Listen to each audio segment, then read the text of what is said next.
ఉంది అన్న సలార్ ఎలా ఉంది?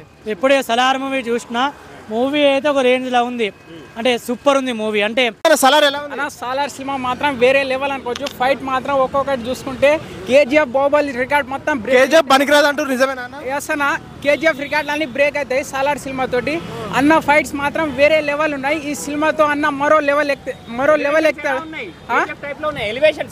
కేజీఎఫ్ మించిపోతున్నాయి అన్న సాలార్ మాత్రం వేరే లెవెల్ ఉంది ఓకే సినిమా మాత్రం అందరు చూడండి సినిమా బాగుంది అన్న ఫైట్స్ ఎలా అనిపించాయి? ఫైట్స్ మాత్రం కేజీఎఫ్ బాహుబలి రికార్డ్ అన్ని బ్రేక్ అవుతాయి అన్న ఎంట్రీకి ఎలా ఉంది రచ్చ మాత్రం సీట్లు అన్ని ఇరిగిపోయినాయి ప్రభాస్ ఎంట్రీకి సీట్లు మొత్తం కింద పడేసిర్రు తగలబెట్టేసారు స్క్రీన్ కింద మాత్రం తగలబెట్టేసిర్రు అన్న స్క్రీన్ మాత్రం యా బాహుబలి రికార్డ్ మరియు కేజీఎఫ్ రికార్డ్ రెండు బ్రేక్ అవుతాయి అన్న ఓకే ప్రభాస్ లుక్ ఎలా ఉంది మరి? ఒక మాట తల్లికి మాట ఇచ్చినటువంటి సినిమా ఆ కాన్సెప్ట్ అయితే ఇందాకనే చెప్పిన ఎర్ర చీర కట్టుకునేది పిల్లం కాదు నల్లది కట్టుకునేది మొగుడు కాదని చెప్పేసి అర్థమైందా అది వేరు ఇది వేరు ఇందులో లాస్ట్ ఒక నీకు